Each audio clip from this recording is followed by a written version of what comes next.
Glória a Deus, Shalom, boa tarde, louvado seja o nome do Senhor. Hoje, Oséias da tarde, o livro Corpos na Sala, página 167. Amém? Vamos orar. Pai, em nome de Jesus, muito obrigado pela tua graça, pelo teu amor, pela tua grandeza e por tudo que o Senhor tem operado a nosso favor.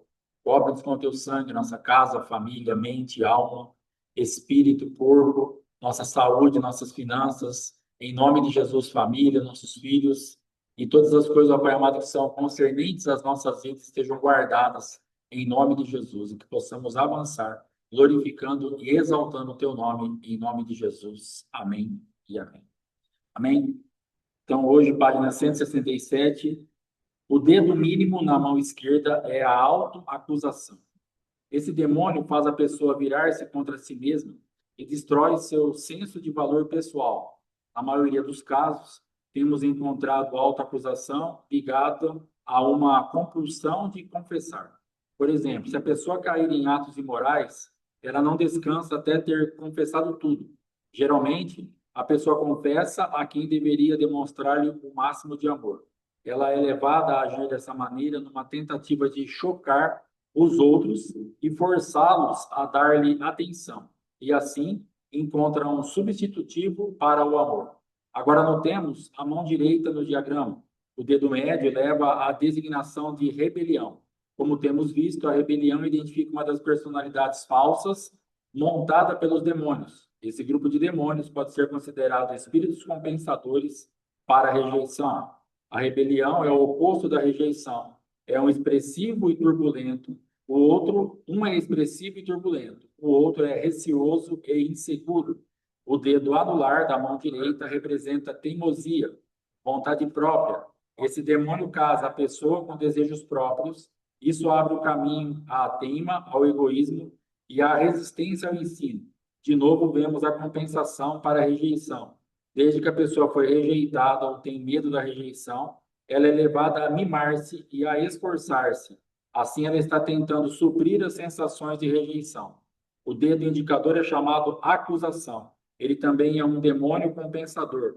Ele desvia a atenção da rejeição, ele procura eliminar uma concentração em si, chamando a atenção para os outros. O indicador esquerdo aponta para si.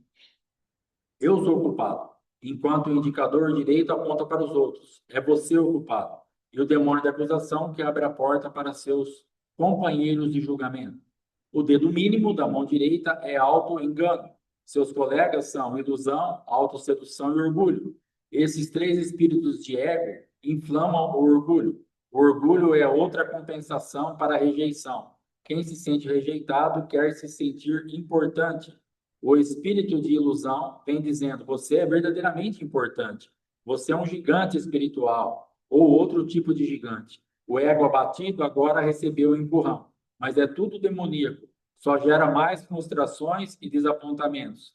Num caso, o espírito de auto-engano convenceu uma mocinha de 13 anos que ela tinha 19. Ela tomou outro nome para designar sua outra pessoa. Ela fez tudo para pensar, falar e agir como uma moça mais velha.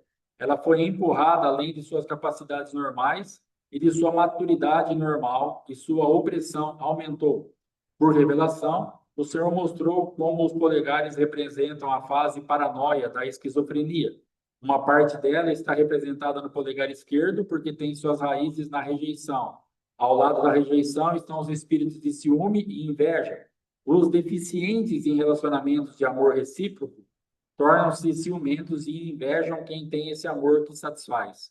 Ao lado da rebelião, há espíritos de desconfiança, suspeita, medos e perseguição.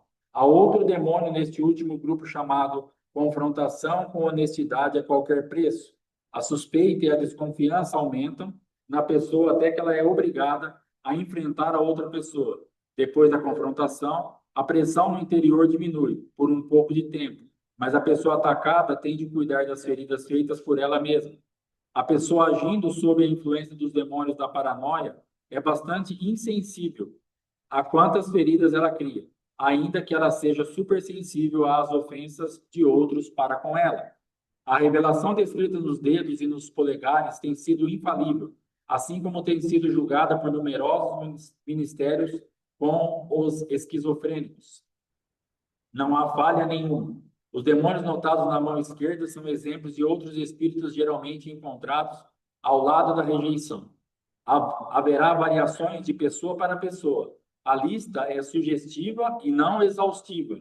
Em muitos dos casos, é claro que os demônios anotados na mão esquerda estão de uma maneira ou outra associados com o trio de espíritos do tipo de rejeição: rejeição, medo de rejeição e autorrejeição. A anotação de demônios na mão direita inclui controle e possessão. Eles estão diretamente relacionados à rebelião. A rebelião é como o pecado de feitiçaria. Então, aqui nós estamos vendo um apanhado geral das manifestações e dos dispositivos de proteção que o esquizofrênico vai usar dentro dessas vertentes para que ele possa se esconder atrás de algumas coisas e provar para aqueles que estão ao seu redor que ele não é assim. Porque quando ele chama a atenção para algumas virtudes, ele está mostrando: você me rejeitou, mas eu não sou assim. Você está errado. Ele quer provar, ele quer mostrar, ele quer fazer alguma coisa, ele precisa aparecer para justamente aplacar aquela dor tão intensa da rejeição. Afinal de contas, eu trabalho bem, eu estudo bem, eu tiro notas boas, eu sou próspero, eu prego bem, eu tenho revelação, eu sou bom louvor. E por que que eu fui rejeitado? Por que que você me rejeitou, pai? Olha quanta coisa que eu faço.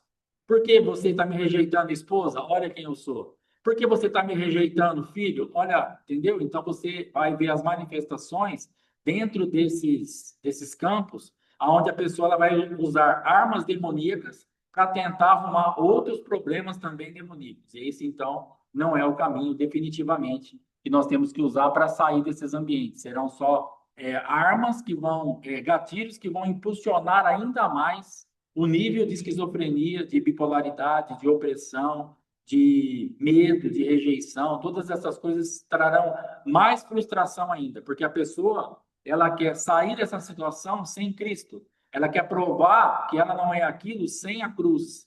E ela vai se machucar muito mais. Porque, logicamente, o adversário, o mundo, a carne, a iniquidade, as manifestações aí da serpente e das portas aí que a apóstola tem pregado, a porta do dragão e todas essas tipos de manifestações infernais vão fazer com que essa pessoa se sinta ainda mais pesada, mais culpada, mais perdida, mais rejeitada, e por isso que aumenta. Por isso que você detecta na tua vida e você detecta na vida daqueles que estão ao teu redor, a pessoa está se matando. Nós vimos agora há pouco um vídeo que o irmão Ângelo mandou para mim, eu pedi para ele pôr nos grupos, e as pessoas estão se esforçando muito. Elas tentaram de verdade acertar aquele papelzinho dentro da caneca. Mas aí o rapaz pega, ele está dentro da caneca, ele coloca ali. Então, o que, que ele está falando? Ele fala de proximidade, de estar perto de Jesus. E é justamente isso que nós vamos tentar fazer. Nós vamos tentar de longe, desesperadamente, empreendendo muita força, muito esforço, alcançar um objetivo longe dele. E nós não vamos conseguir. Nós vamos nos machucar mais, nos ferir mais as pessoas que estão ao nosso redor. Você vai trazer um peso muito grande sobre as pessoas. Quando você não tem sabedoria para lidar com o esquizofrênico, você vai arrebentar com ele. Você vai levar um ambiente horrível para essa pessoa, porque você vai exigir um comportamento de uma pessoa normal que ela está dividida em três ou quatro. Então, cada momento você exige um comportamento que a pessoa nem está ali. Você está querendo uma resposta, você fez uma pergunta, você quer um tipo de relacionamento com aquela pessoa naquele ambiente que nem é ela que está naquele lugar. Então, de repente, você vai com uma manifestação de personalidade do teu marido no mercado num dia, mas no outro dia você fala assim, cara, parece que você nem foi no mercado, parecia que eu estava com outra pessoa. Não é que parecia, você estava com outra pessoa. Porque aquela faceta daquele outro dia, que de repente te apoia, gosta de estar no mercado, você dessa vez foi acompanhada com uma outra manifestação. Lembra de ontem, a Sara 1, a Sara 2? Então, nós temos aí as manifestações e, de repente, a gente não entende nada. Porque hoje eu fiquei feliz de ir no mercado com a minha esposa. Vamos no mercado semana que vem? Não vou. Eu não gosto de ir no mercado. Não, mas você foi semana passada. Você me ajudou tanto. Eu não gosto de ir no mercado. Não é mais aquela pessoa que está falando com você.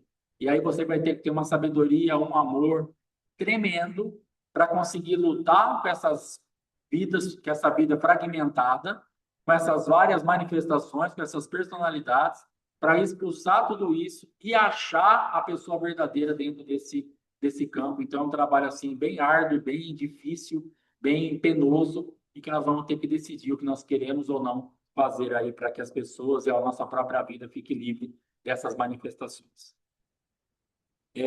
A rebelião é como o pecado de feitiçaria. Primeiro livro de Samuel, capítulo 15, versículo 23, parte A do versículo. Este versículo pode ser interpretado de duas maneiras. Primeiro, interpreta que para Deus a rebelião é tão abominável como a feitiçaria. E também acho que quer dizer que alguém que é rebelde, por natureza, tem a natureza de uma bruxa. O objetivo da feitiçaria é controlar.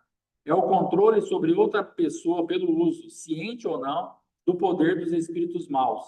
A rebelião muitas vezes leva ao controle. Agora vamos continuar na mão direita. Há uma raiz de amargura, sempre há conflitos em nossa vida. Coisas acontecem e palavras são ditas que requerem uma atitude de perdão. Aqui está o problema com o esquizofrênico. Ele não tem a capacidade de perdoar. Ele está com um espírito irreconciliável. Aquilo que aconteceu há 30 anos está vivo, como se tivesse acontecido neste momento. A raiz de amargura fica em pé e dela saem ressentimento, ódio, raiva, represália, violência e homicídio. Pode haver muitos outros demônios ligados à raiz de amargura. Como é que o esquizofrênico se desliga desta confusão? As três áreas principais a serem vencidas são rejeição, rebelião e raiz de amargura. Enquanto essas áreas são vencidas, a casa, a vida da pessoa, tem de ser preenchida pelo amor, dado e recebido, pela submissão a toda autoridade e pelo perdão a todos, apesar das circunstâncias. Quando essas três áreas estão vencidas, os outros espíritos da mesma ascendência perdem a força. É necessário determinação. A pessoa que é capaz de dizer com persistência: estou diferente, não deixarei os demônios controlarem minha vida, eventualmente terá a vitória. Entre as mãos, na parte de baixo, há uma figura chamada a pessoa verdadeira. Do mesmo modo que a libertação demora para chegar ao fim, a pessoa verdadeira tem de crescer, designada pelas flechas, e se separar das falsas personalidades esquizofrênicas, discordando de toda a sua influência e de tudo que elas representam. A pessoa verdadeira deve tomar a própria natureza de Jesus. Exercícios espirituais como estudo bíblico, oração, jejum, louvor e comunhão com os outros crentes é essencial a uma libertação. Esses exercícios espirituais também acelerarão o processo de libertação, enquanto a vida da pessoa é cheia com as coisas positivas de Jesus Cristo. É trabalho árduo, tanto para o esquizofrênico quanto para o ministro de libertação. Tenho grande admiração pelos esquizofrênicos que lutam até ganhar a vitória. Admiro essas vitórias acima de todas as outras libertações. A libertação de esquizofrenia é a mais profunda, a mais detalhada e a mais resoluta que já encontramos. Então, aqui esse quadro, ele está relatando isso, e eu posso falar que é uma guerra violenta. Você vai ter que deixar de ser aquilo que você foi uma vida inteira, em várias facetas e nuances, e você vai ter que começar do zero uma nova vida. Você vai ter que, como para mim, como se a pessoa tivesse sofrido um acidente e ela perde totalmente a memória de quem ela foi, mas ela já tem 50 anos, e ela vai aprender tudo de novo. Ela vai aprender a se relacionar, ela vai aprender a falar, ela vai aprender a pensar, ela vai aprender a amar, ela vai aprender tudo de novo. Porque, na verdade, eu, por exemplo, nunca existi. Então, dentro desse quadro, falando da pessoa verdadeira, quantos anos eu existi sendo uma pessoa que eu não era, na verdade? Debaixo da rejeição, debaixo dessa raiz de amargura e desse tipo de manifestação que está relatado aqui.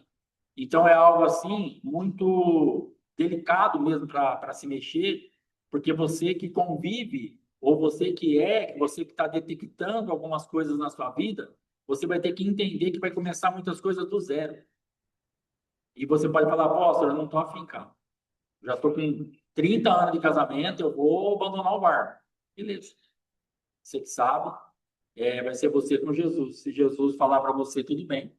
Toca a sua vida para frente. Agora, se ele não te autorizar a fazer isso, você vai ter que entrar numa busca do Senhor violenta para ajudar o teu marido, para ajudar a tua esposa, para ajudar essa pessoa que você nem sabe quem é. Então, quer dizer que eu posso estar com uma pessoa que eu nem sei quem é? Pode. Você sabe, você pensa que ela é aquilo, mas ela não é. E aí, quando ela é liberta dessas falsas identidades e personalidades, e começa a aparecer a pessoa verdadeira, aí nós vamos ter que recomeçar a ter paciência, entender, ver esse mundo novo, ver quem você feriu nessa jornada das personalidades antigas, porque agora a personalidade nova, a verdadeira, eu agora como a verdadeira pessoa, eu tenho um monte de BO para acertar das besteiras que a velha pessoa fez, porque ninguém quer saber disso. Poucas pessoas querem saber disso.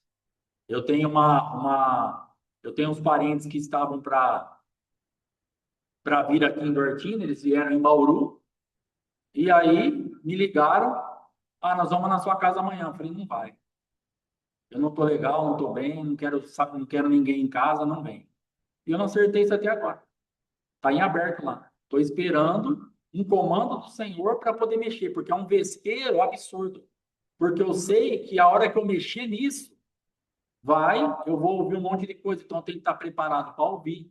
Eu tenho que estar preparado para me arrepender na profundidade que eu pequei. Eu tenho que estar preparado para vários desdobramentos que eu sei que vai ter.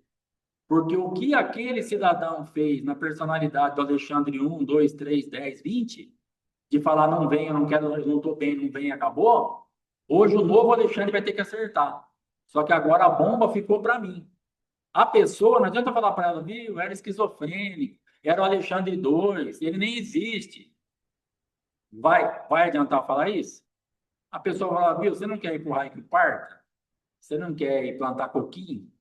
É isso que eu vou ouvir.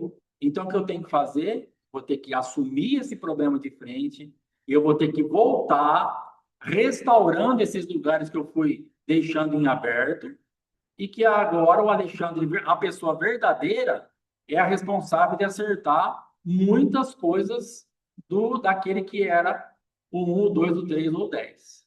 Então, na sua vida, você pode estar convivendo com alguém que a pessoa de verdade está querendo acertar a vida com você de algo que ela fez lá, mas você está atribuindo agora, você está culpando a pessoa verdadeira, e não é mais ela. Você vai ter que entender que ela está se libertando da esquizofrenia e que é um processo muito pesado e que agora você vai ter que entender, discernir. Bom, era o fulano 1, agora foi o 2 que fez, agora é o verdadeiro que está pedindo perdão, agora aí você vai ter que ver o fruto disso. Então é uma coisa violenta que você vai ter que dar ou que receber. Então é um mundo aí bem delicado para nós estarmos lidando, mas eu digo e tenho certeza que é possível sair desses ambientes e auxiliar pessoas a saírem desses ambientes. Amém? Capítulo 22, problemas e perguntas. Existem certas coisas a respeito de demônios, do Ministério da Libertação, a respeito das quais seria insensato falarmos dogmaticamente. Não há respostas para uma grande parte das perguntas. Existem divergências honestas nas opiniões entre as várias autoridades desse campo. Em vez de ignorar essas questões por completo, vou mencionar e fazer meus comentários sobre várias delas, as quais, no meu modo de pensar, são as mais importantes. Número 1. Nós somos menos eficazes que Jesus, não é? Isso pode ser debatido e com razão, pois a evidência do Novo Testamento é que Jesus libertou as pessoas dos espíritos demoníacos com maior autoridade e facilidade do que estamos vendo hoje. Não fujamos desse ministério por causa da falta de perfeição, esperando o dia em que possamos agir como Jesus. Esse caso é igual ao da pessoa que não sabia nadar e resolveu não entrar na água até que pudesse nadar como um campeão olímpico. Para mim, existe hoje um erro muito sério nesse ministério. Quando os resultados não são imediatos, alguns, com toda certeza, declaram que tudo depende da fé. Em consequência disso, eles têm a prática de mandar embora todos os demônios e descansam na fé, entre aspas, que eles saíram. Mas suposição não é fé. Quando a pessoa não é liberta em consequência dessa pseudo-fé, então deveria admitir-se que alguma coisa está errada. Alguns desses casos têm chamado minha atenção. Eles foram vítimas de ilusão e engano. Foram avisados que estavam libertos, mas nada mudou. Será que o ministro de libertação foi realmente honesto? Será que ele não se interessou por um trabalho bem feito? Será que ele estava procurando meio para encurtar a eficácia? Como é que podemos julgá-lo? Um dia, um pastor amigo meu estava discutindo comigo essa espinhosa questão. Durante a conversa, o Espírito Santo falou ao meu coração, dizendo que a igreja iria entrar num período de maior poder com relação ao ministério de libertação. O Espírito Santo me revelou que ia me dar uma amostra prévia do que ia acontecer. A esposa do outro pastor estava sentada na sala conosco e havia pedido libertação. Pelo Espírito Santo, foi dirigido a mandar embora de uma só vez os demônios que a perturbavam. Ninguém na sala mudou de lugar. Apontei o dedo àquela senhora no outro lado da sala e mandei os demônios saírem dela. Houve um minuto de silêncio e ela explodiu em tosses. Ao reconhecer que foi liberta, ela se levantou erguendo as mãos para louvar a Deus. Nisso, ela caiu no chão sob o poder da unção do Espírito Santo. Não estou satisfeito com a unção de minha experiência ou com a que tenho notado em geral no ministério dos outros. Creio em Deus que virão dias melhores. As lutas espirituais que no passado levaram horas, agora levam minutos. Os demônios, sem dúvida, reconhecem nossa autoridade aumentada pela experiência e respondem mais rápido, com menos manifestações ou manifestações mais curtas.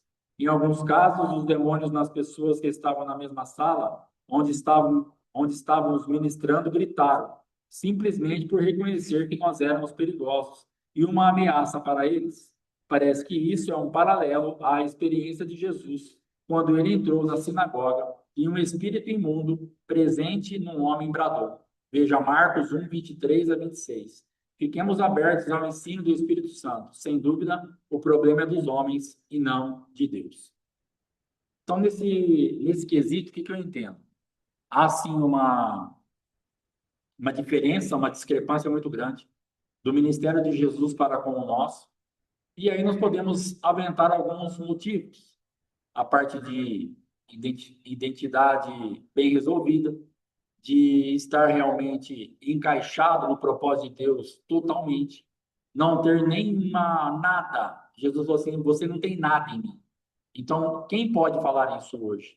De repente, nós estamos aí num processo de nos limparmos, mas nós podemos ter algumas marcas muito fortes ainda dessas manifestações de iniquidade, de pecado, de alguma coisa que não foi tratada totalmente.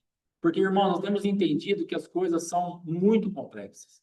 Então, nós estamos agora num processo em casa, até algumas pessoas têm observado que a nossa vida, assim, a gente está mais, um pouquinho mais tenso, um pouco mais...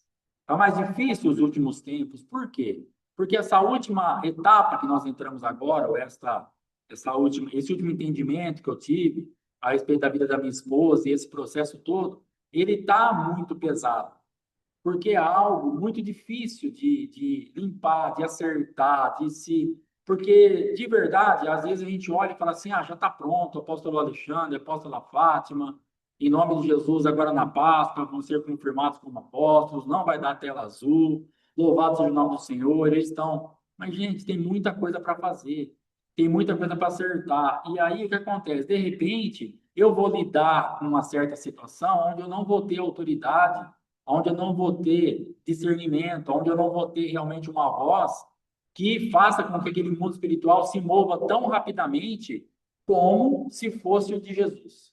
Só que o que eu tenho que fazer? Qual que é a minha linha de raciocínio? Eu entendo o seguinte, eu estou indo no nome dele. Os meus problemas, pecados, coisas que estão em aberto, que vão aparecer, eu estou disposto e disponível a ser tratado. Não estou escondendo nada, não estou fazendo nada deliberadamente, não estou pecando voluntariamente. Se tem alguma coisa em aberto, eu quero acertar, não estou mentindo para ninguém, não estou fazendo nada. Então, eu não tenho legalidade nesse sentido. Nessa parte, ele nada tem em mim também. Porque eu não sou perfeito e não estou completamente livre de todas as coisas, mas eu quero isso. Estou entregue a esse tipo de manifestação.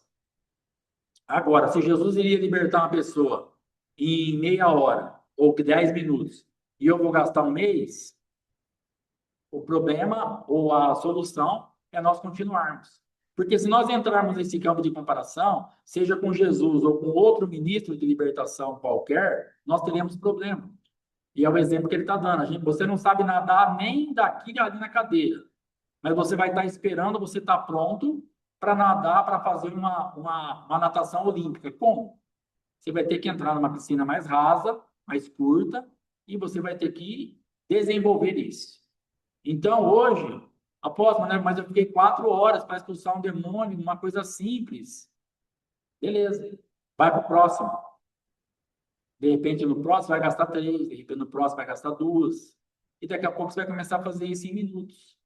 Porque você vai adquirir confiança, experiência, fé de verdade, vai aumentar o seu campo de discernimento, de atuação, a autoridade vai aumentar, você vai adquirir patentes, e o adversário vai ter que começar a se mover de acordo com aquilo que você está avançando.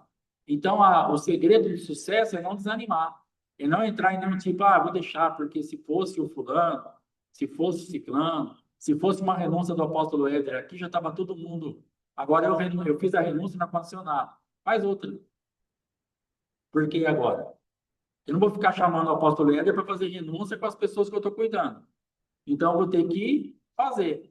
Eu não vou ficar chamando, porque se fosse para ficar passando as pessoas que estão comigo para o apóstolo Éder resolver, elas seriam filhas dele, membro da igreja dele, teria sido atendida por ele. Se estão aqui, é porque eu tenho que servir alguma coisa. Porque senão, posso parar. Eu posso recorrer a ele como recorro nos negócios aí que não está dando certo, não estou conseguindo. Libera um fire aí, faz alguma coisa, me ajuda, beleza. Agora, eu tenho que romper, eu tenho que partir para cima, eu tenho que buscar o Senhor, eu tenho que gerar alguma coisa, eu tenho que entender o mundo espiritual. E é isso que ele está falando. Você vai começar, é processual. Agora, Jesus faria, ou não sei quem faria, faria. Muito mais rápido do que eu, muito mais eficiente, sim. Mas ideia. O fato é que eu quero fazer, está disponível o nome dele para mim, e eu vou fazer, vou praticar até a minha fé chegar no ponto que precisa. Amém? Número 2. Como um cristão pode ter demônios? Como é possível para um espírito demoníaco habitar o mesmo corpo ao mesmo tempo que o Espírito Santo? Parece lógico presumir que é impossível, mas nem tudo que é lógico é verdadeiro. E a lógica baseada numa posição e a lógica baseada numa posição falsa. Neste livro, temos tomado a posição de que os crentes podem ser habitados por demônios. A explicação dessa possibilidade é principalmente baseada, tanto quanto eu possa determinar, no entendimento claro da diferença entre a alma e o espírito. A palavra do Novo Testamento para espírito é pneuma. Em contraposição ao natural, o espírito é aquela parte do ser humano que tem a capacidade de alcançar e perceber as coisas divinas.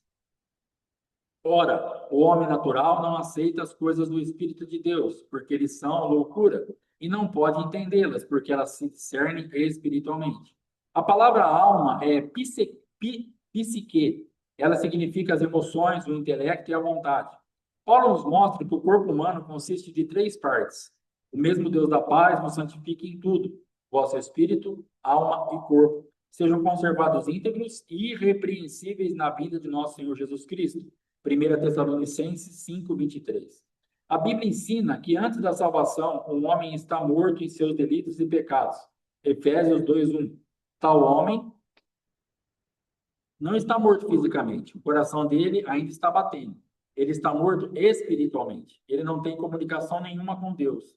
Ele não tem nenhuma percepção dos mistérios divinos. O novo nascimento, salvação, conserta o estado do espírito de um homem. O espírito é estimulado pela vinda da presença divina. Jesus entra na vida humana trazendo sua vida. E o testemunho é este, que Deus nos deu a vida eterna, e esta vida está no seu Filho. Aquele que tem o Filho tem a vida. Aquele que não tem o Filho de Deus não tem a vida. 1 João 5:11-12. Disso vemos que o Espírito Divino passa a habitar no espírito humano na hora da salvação. Os espíritos demoníacos estão relegados à alma e ao corpo do cristão. Os demônios afligem as emoções, a mente, a vontade, o corpo físico, mas não o espírito do cristão. A finalidade da libertação é tirar os demônios transgressores da alma e do corpo, a fim de que Jesus Cristo possa reinar também sobre estas áreas. Jesus fez provisões para o homem todo, mas uma parte da responsabilidade é do homem, conforme é demonstrado no seguinte trecho bíblico: Desenvolvei a vossa salvação com temor e tremor, porque Deus é quem efetua em vós tanto o querer como o realizar, segundo a sua boa vontade. Filipenses 2:12b e 13. Deus está fazendo uma obra em você, mas a salvação mencionada não está completa. Ela precisa ser desenvolvida. A palavra salvação nesta passagem é sotéria. O sentido primário desta palavra é libertação de molestação pelos inimigos. A ideia está clara. Jesus libertou nosso espírito do poder de Satanás. Agora Jesus nos diz: desenvolvei a vossa salvação, libertação da molestação dos inimigos até que a alma e o corpo sejam libertados. Então, aqui esse assunto foi assunto de muita polêmica, de muita confusão dentro da minha casa, porque isso aqui não entrava na minha cabeça de jeito nenhum. Para mim, não tinha como isso acontecer. Como? Eu falo, não tem jeito. Crente, se for crente, não tem demônio. Ou é crente ou é endemoniado. Ou é uma coisa ou é outra. E agora eu tenho entendido que são coisas distintas, que é possível a pessoa ter a manifestação de ser crente dessa forma que ele está falando, o espírito dela aceitou Jesus, se converteu, está tudo bem, mas a alma dela, o corpo dela, pode sim estar ainda com demônios. Então é possível que um crente, nesse caso, fique ou esteja endemoniado, porque então são coisas separadas. Mas eu nem me expunha isso aqui. Na verdade, a minha vida, quando da outra vez do ministério, nós tivemos uma reunião aqui, mas isso aqui não podia falar, podia babar, podia chorar, podia fazer o que quisesse. Eu falava que não e acabou e não aceitava. Hoje, eu concordo com essa linha de raciocínio e creio que nós temos que trabalhar essas coisas de uma forma distinta e estarmos, então, oferecendo aí a possibilidade de um crente ser liberto de demônios. Amém? O incrédulo pode ser libertado? Uma outra pergunta, pergunta número 3. A resposta óbvia é sim. Os demônios têm de obedecer àqueles que os mandam embora em nome de Jesus. Nunca ministrei libertação a um descrente, mas não tenho dúvida nenhuma que os demônios responderiam e obedeceriam. Mas por duas razões duvido seriamente de tal libertação. Primeiro, haveria pouca esperança na conservação de tal libertação. Eles voltariam logo em seguida, não é?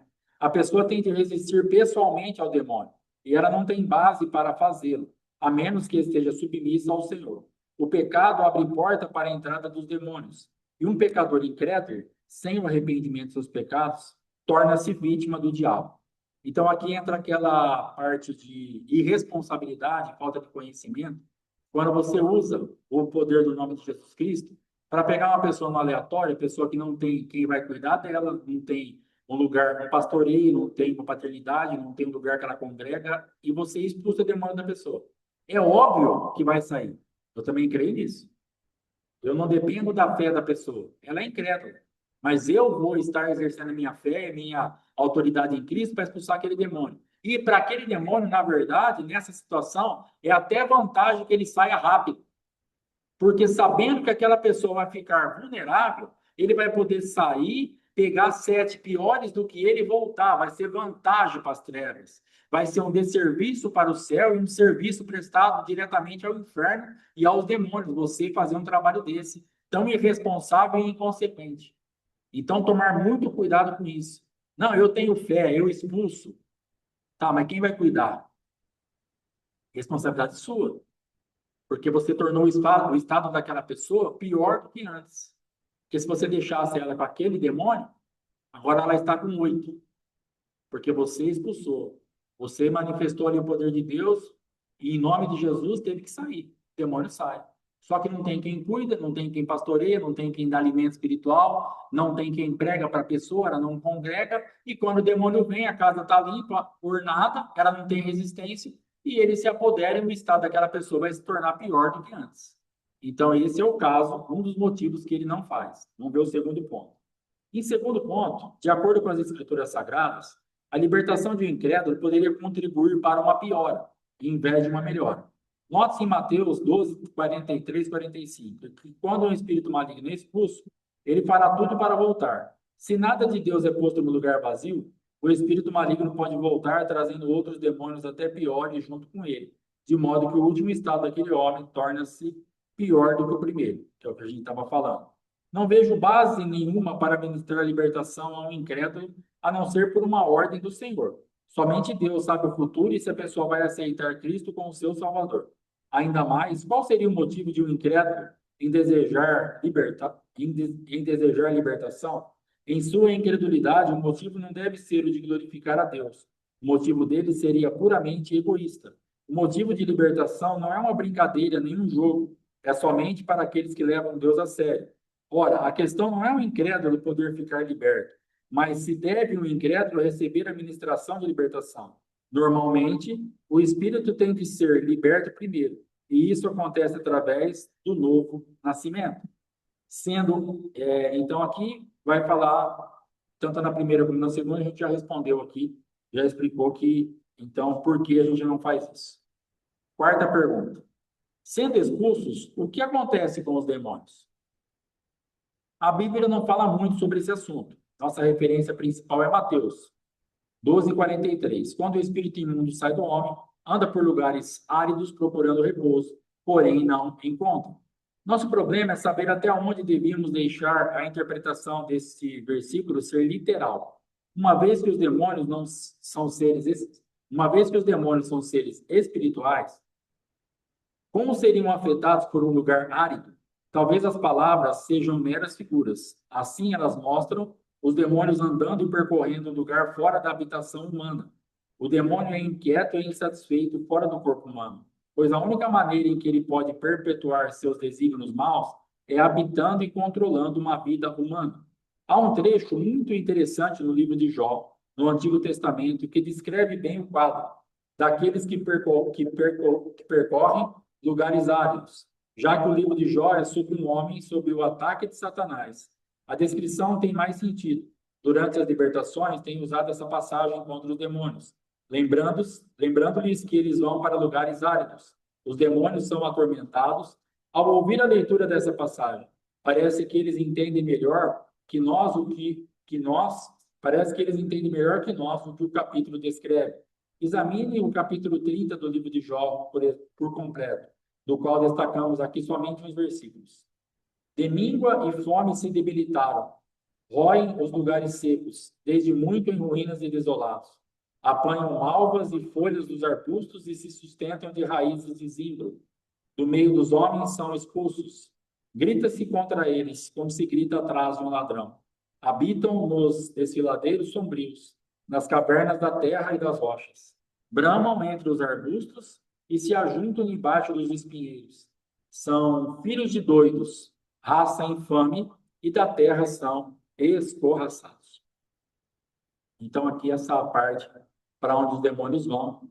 Então, nós vamos entender que não tem assim uma definição. Nós temos aquele versículo também dos demônios pedindo para ir para os porcos, depois eles se lançam ali naquele do espinhadeiro.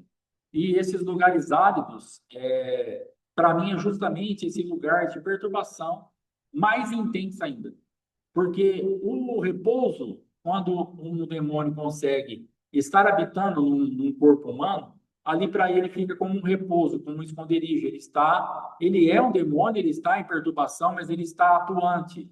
O que eu entendo como ser um lugar árido? O que é um lugar árido para nós aqui? Um lugar que não produz nada, um lugar que é seco, que você não tem perspectiva nenhuma. Então, o demônio, para mim, se retrata de uma condição espiritual que ele adquire ao não estar habitando um corpo, não estar possuindo alguém. Então, ele está sem possibilidade de fazer nada. Para ele está tudo seco, está árido, está sem a presença de nada, porque perturbado ele já é, como eu disse, mas agora ele está num estado pior ainda. E depois dessas manifestações que nós vemos aqui de Jó, você prestando atenção, parece que ele está tendo que comer isso. Eu vejo aqui, eu lendo, o demônio, ele tava comendo essas manifestações. Por quê? Por causa dos lugares áridos. Porque quando ele está habitando em alguém, Então, ele se alimenta daquilo. Aquilo que a pessoa produz através das ordens e das manifestações dele, é para ele um alimento. Então, também, ele estando no lugar árido, ele vai andar aqui entre os arbustos, se ajunta debaixo dos espinheiros, ele vai aqui, ó, lugares sombrios, é um alimento. Ele está sempre no lugar, se alimentando daquele lugar árido. Então, eu creio que os demônios, eles estão aí. Quando eles não têm uma habitação, para onde eles vão? Para um lugar de tormento total. E para mim é esse o lugar árido. Eles estão perdidos, vagando, sofrendo o máximo possível antes do inferno final. Mas já são fragmentos muito fortes do inferno. Quando ele habita num corpo, o fragmento do inferno diminui, porque ele está comendo mais.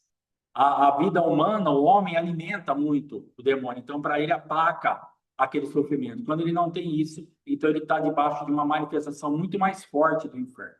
Até porque ele não está cumprindo a função dele e ele está sendo cobrado por isso também pelos chefes dele lá, dos quintos dos infernos.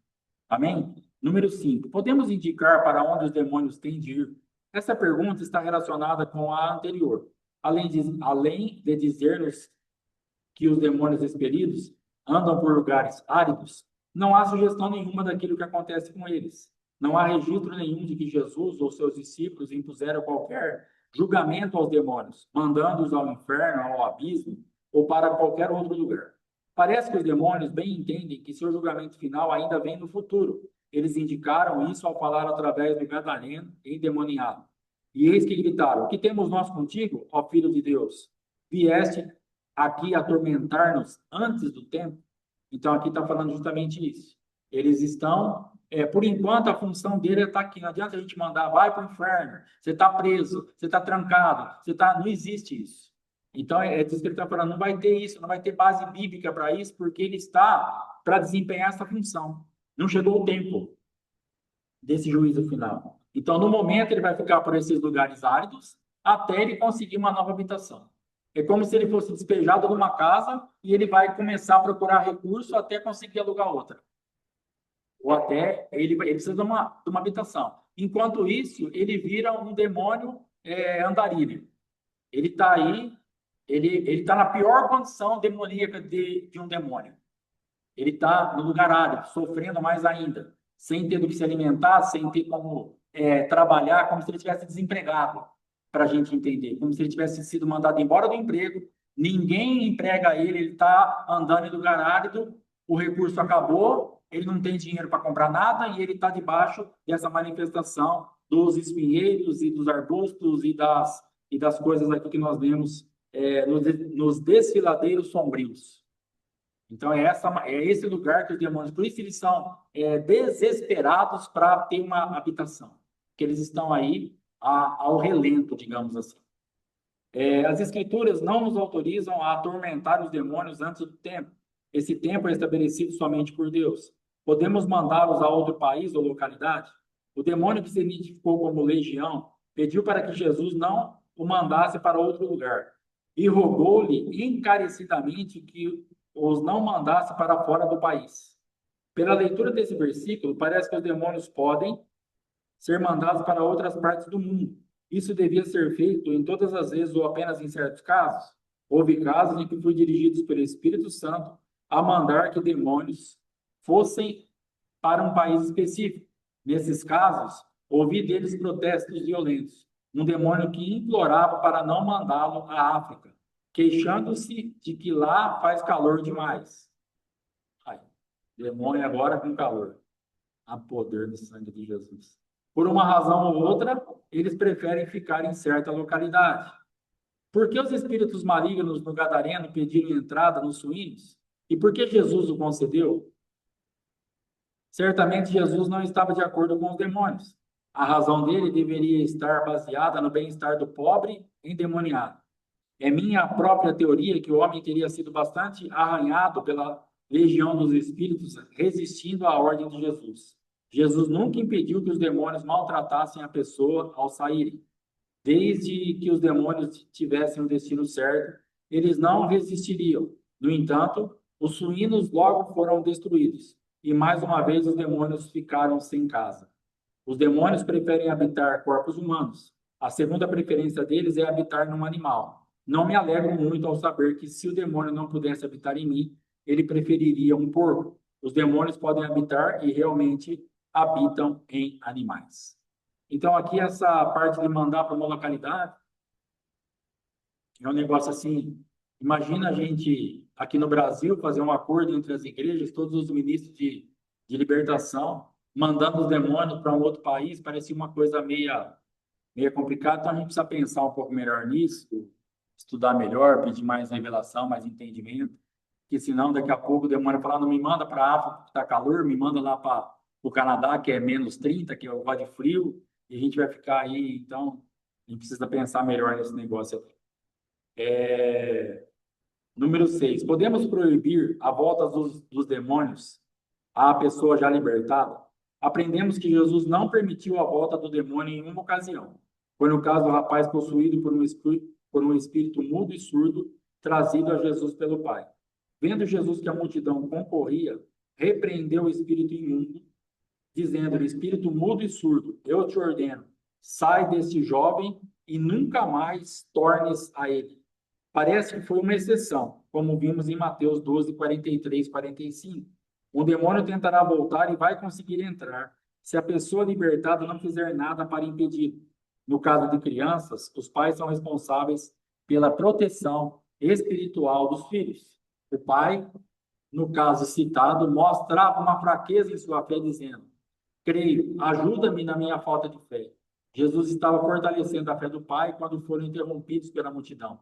Pode ser que Jesus tenha agido soberanamente a favor de um filho que não tinha a proteção espiritual adequada do pai. Nesse caso, um exemplo só é pouca evidência para servir de precedente. Se tivéssemos a autoridade de, em todos os casos, proibir a volta dos demônios, a libertação seria facilitada bastante, mas eliminaria o incentivo do indivíduo em conservar sua libertação, a qual faz parte do crescimento espiritual do crente. Sem dúvida nenhuma, o Senhor nos revelará a sua intenção em qualquer situação em que seu propósito for o de limitar a atividade demoníaca, negando-lhe acesso à pessoa. Deus é capaz e bem pode limitar o poder de Satanás contra alguém. Satanás precisou pedir licença a Deus antes que pudesse maltratar Jó. Disse o Senhor a Satanás, eis que ele está em teu poder, mas poupa-lhe a vida. Se Deus, por meio da palavra do conhecimento, mostrar que é proibido ao demônio habitar na pessoa de novo, podemos dizer ao demônio, na autoridade do Senhor Jesus Cristo, não entre mais nela. Irmãos, o que eu entendo dessa passagem é que é uma exceção, não uma regra, e também é algo assim que aconteceu. Por quê? Porque aqui, ó, vendo Jesus que a multidão concorria, repreendeu o espírito imundo. Primeiro passo, dizendo-lhe, aí ele discerne que espírito estava ali, um espírito mudo e surdo. Espírito mudo e surdo, eu te ordeno, sai deste jovem e nunca mais tornes a ele. Então, para mim, é diferente da expulsão de um demônio, porque ali o Senhor Jesus Cristo, ele além de expulsar o demônio, o espírito imundo, ele transforma, ele traz uma condição, ele faz com que aquela pessoa ouvisse e falasse. Então, é uma libertação atrelada a uma cura física, aonde tem uma marca, um carimbo, que Jesus coloca ali e fala assim, aqui você não vai entrar mais. Ficar mudo e surdo. Nessa manifestação, espírito mudo e surdo, eu te ordeno, sai desse jovem e nunca mais tornes a ele. Então, essa condição, essa surdez, e esse negócio de mudo e surdo não vai ter mais. O Senhor Jesus deu uma condição nova para essa pessoa e fechou a porta e falou, aqui não mais. Pode ser que esse jovem possa ter ficado endemoniado de uma outra forma, mas nesta forma específica, aqui Jesus fechou questão. Dessa forma aqui não. Esse demônio não, mas numa forma de exceção, porque senão não teríamos o alerta que o demônio vai sair, ficar por lugar árido, procurar 7 piores do que ele e vai voltar. Se nós pudéssemos toda vez expulsar e ordenar que nunca mais voltasse. Então, essa manifestação, esse versículo seria desnecessário. Então, obviamente, é uma exceção e eu creio que é por causa disso. Número 7. As casas deveriam ser purificadas dos espíritos imundos? Devido ao fato de eu estar envolvido no Ministério de Libertação, Tenho ouvido falar de estranhas atividades demoníacas em lares e objetos. Muitas vezes sou convidado para limpar lares de demônios. Livros e objetos relacionados com o reino satânico têm servido como imãs na atração dos demônios. Atividades pecaminosas da parte dos moradores anteriores de uma habitação dão motivo para uma limpeza, entre aspas. Muitas pessoas têm contado que ouvem vozes ou barulho estranho em sua casa. Tais manifestações chamam-se Poltergeist, uma palavra alemã que significa espíritos barulhentos. Uma vez, numa ministração com uma menina de 9 anos, sua mãe nos contou que a menina acordava todas as noites bem assustada. Eles não podiam saber o porquê. A ministração à menina não revelou nada de suspeito. Pedimos licença para revistar o quarto dele. Descobrimos 3 coisas que podiam atrair espíritos maus. Havia um livro sobre uma bruxa, tomado por empréstimo da escola pública. Havia um grande brinquedo na forma de um sapo, e sobre sua casa havia um mobile composto de meia dúzia de corujinhas incandescentes. A família deu fim a todas essas coisas, e em nome de Jesus mandamos embora imediatamente todos os demônios escondidos naquele quarto e clamamos pelo sangue de Jesus sobre a menina. Ela tem dormido sossegadamente desde aquele dia. Onde estão as corujas e os sapos? Eles estão classificados entre as criaturas mencionadas em Deuteronômio 14, 17 e 19. Eles são tipos de espíritos demoníacos. Esse ministério que Deus me deu tem me levado a muitos lares, de modo que estou ciente de quantas dessas criaturas impuras estão sendo transformadas em objetos de arte e usados como enfeites. Isso é verdade, especialmente em relação a corujas e sapos. É mais do que coincidência que os dois são criaturas da escuridão. Eles saem à noite em busca de alimento. Os demônios também são criaturas da escuridão. Eles não podem operar na luz. Em outro lar, havia um menino de 12 anos que não podia dormir sossegado. Ele era muito nervoso, medroso. A casa estava repleta de objetos trazidos da África, onde os pais haviam sido missionários. Entre outras coisas, havia uma máscara de bruxa e fetiches usados pelos bruxos médicos nos ritos pagãos. Às vezes, o valor econômico e sentimental de tais objetos são mais importantes que o bem-estar da família. Ouça o que Deus falou ao povo dele, Israel, a respeito dessas coisas. As imagens e esculturas de seus deuses queimarás. A prata e o ouro que estão sobre elas não cobiçarás, nem os tomarás para ti, para que não te enlaces neles, pois são abominação ao Senhor teu Deus. Não meterás, pois, coisa abominável em tua casa, para que não sejas amaldiçoado. Semelhante a ela de todo, e a detestarás, e de todo a abominarás, pois é amaldiçoado. Os espíritos malignos e imundos definitivamente são atraídos às casas pelos objetos e pela literatura que trata de religiões falsas, de seitas, do oculto, do espiritismo, etc. Todas essas coisas devem ser queimadas ou destruídas de qualquer maneira. Os lares ou prédios suspeitos de infestação demoníaca devem ser purificados pela autoridade do nome de Jesus. Aqueles que moram ou trabalham nesses lugares devem clamar pelo sangue de Jesus Cristo. Amém? Então, aqui nós temos algumas experiências boas e ruins nesse ponto, porque temos aí coisas que as pessoas chegaram nas casas e, infelizmente, foram apontando muitos objetos como aquilo que era um imã para demônio, e muitas coisas foram queimadas, jogadas fora, sem essa necessidade, por falta de entendimento, porque acharam que aquilo ali era uma flor, que essa flor tinha uma raiz e que essa raiz ela era do demônio, e vamos queimar esse quadro. E temos pessoas indo artinha feridas com isso até hoje, que um quadro mesmo de família que não tinha nada a ver com nada, foi jogado fora, foi queimado, e depois a pessoa ficou sabendo que aquilo não tinha nenhuma procedência, mas naquele momento, naquele temor, naquela ânsia de se libertar, de ficar bem, ele acabou liberando o quadro e até quando eu tive contato ou algum tipo de informação, ele era muito revoltado com isso, com as igrejas e com as pessoas que foram lá fazer esse tipo de desserviço ao reino. Mas isso existe, nós habitamos, nós moramos na igreja aqui, onde é um barracão da ferrovia, que agora é uma fábrica de doces ali. Ali era uma igreja, era a igreja, é um barracão de 10 por 100, então a igreja tinha 10 por 50, e o espaço gospel tinha mais 10 por 50, que era no outro lado. E naquele outro lado tinha sido um forró, alguma coisa assim, e houve um assassinato ali. E nós tivemos muito trabalho para limpar aquele ambiente. As pessoas ouviam vozes ali, as pessoas sentiam muito medo, as pessoas passavam ali, escutavam barulho de água. E nós fizemos um trabalho ali bem. Até ali foi a minha certeza de libertação, porque eu era um cara assim que, depois de casado, de homem, eu não ia na minha casa sozinho, mas nem que me pagasse em euro, em livre esterlina, em qualquer dinheiro, não vou. Eu pegava a minha prima, minha sobrinha, minha prima de acho que 3 aninhos, a Paula. Eu passava na casa da minha tia, pegava ela, ela ia comigo na minha casa, eu entrava com ela no colo, pegava o documento que eu precisava, saía, levava na casa dela de novo e voltava para o comércio. Porque com ela ali no colo eu estava tranquilo. Mas se eu entrasse sozinho naquele ambiente, na minha casa, para mim era assim, o divisor era o seguinte: até enquanto eu estava no quintal, tranquilo. Coloquei o pé dentro da sala ou da cozinha, da porta, ali já começava. Cada passo que eu dava, parecia que tinha alguém atrás de mim, e cada cômodo que eu tinha que virar, parecia que eu ia dar de cara com alguém. Era uma sensação horrorosa. E quando eu venho morar nesse barracão, tinha vez que eu tinha que ir lá e a luz era no final dele. Então eu tinha que andar esses 50 metros no escuro para poder achar o interruptor lá, porque a porta, na verdade, por fora, é lá do outro lado, mas eu ia por dentro.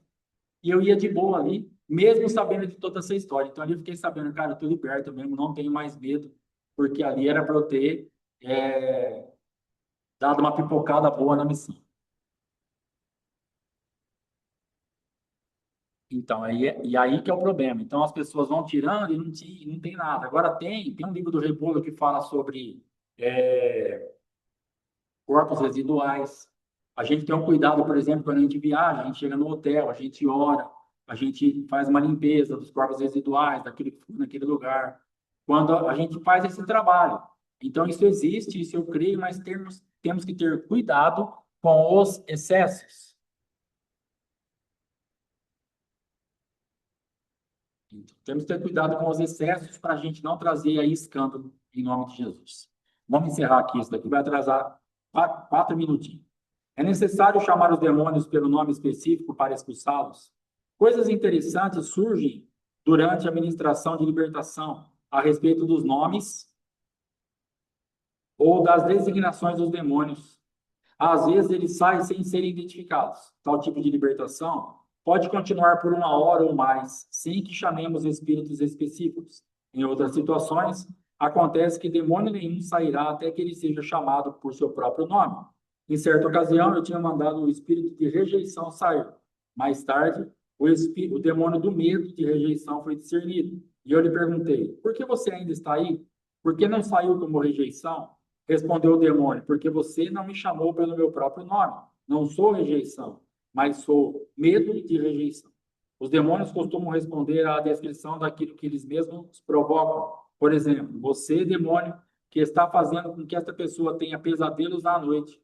A maioria dos demônios aceitará esta abordagem, em vez de um nome específico, e sairá. Penso que a insistência em ser chamado pelo nome é uma maneira de prolongar a luta. Conheço casos em que os demônios resistiram a identificar-se, dizendo: mas esse não é o meu nome. Nesses casos, eu geralmente digo: você tem de sair de qualquer maneira, e eles saem. O principal valor em saber o nome ou a classificação dos demônios é o de habilitar a pessoa liberta a saber o que foi realizado. Quando qualquer um deles tentar retornar, é importante reconhecê-lo. Dessa maneira, a pessoa está de sobreaviso e pode tratar com aquela parte da carne e fechar a porta ou tampar a brecha contra a volta deles. Alguns dos demônios são muito orgulhosos. Parece que eles ficam super satisfeitos em ouvir falar seus nomes. Um deles falou ostensivamente: sou o único que resta. Assim, se vangloriando em ser o último a ser expulso. Ele continuou dizendo: sou o orgulho. Todo o orgulho vem de mim. Então, aqui, mais importante do que saber o nome é expulsar. Mas o que está falando aqui que para mim se torna muito importante, tem muita utilidade, é nós podemos informar a pessoa que foi liberta o que saiu dela. Porque aí, se você tem essa convicção, para ela vai ficar muito mais fácil, a nível de vigilância, de procedimento, de conduta, de como orar, de como buscar a Deus. Então, é uma utilidade muito grande você saber o nome por isso. Do restante seria inútil, é só mandar sair, acabou. Mas nessa parte eu acho muito importante. Então tem duas utilidades. De repente, só com o nome vai sair, e depois para a gente poder informar a pessoa, ou a gente ficar sabendo, se for para a nossa vida, que tipo de procedimento a gente tem que ter com o demônio que saiu da nossa vida. Amém, irmãos? Então por hoje é só, amanhã nós vamos encerrar o livro em nome de Jesus. E para a glória de Deus. E hoje nós teremos o culto aqui na igreja e não será transmitido. Então não tem culto transmitido hoje às 20 horas, porque nós vamos fazer o culto a parte do bate-papo, tudo junto, porque nós vamos precisar ir a Bauru na quinta-feira, então nós vamos antecipar para hoje. Então hoje não teremos o culto transmitido. Madrugada também não tem oração, que hoje é terça. Amanhã às 7h30 com a apóstola Fátima e às 15 horas comigo, para encerrarmos aí o livro Corpos na Sala. Amém? A respeito do retorno, então, não será mais dia 5, será dia 7/1, de manhã, Oséias, e dia 12/1, Oséias da tarde.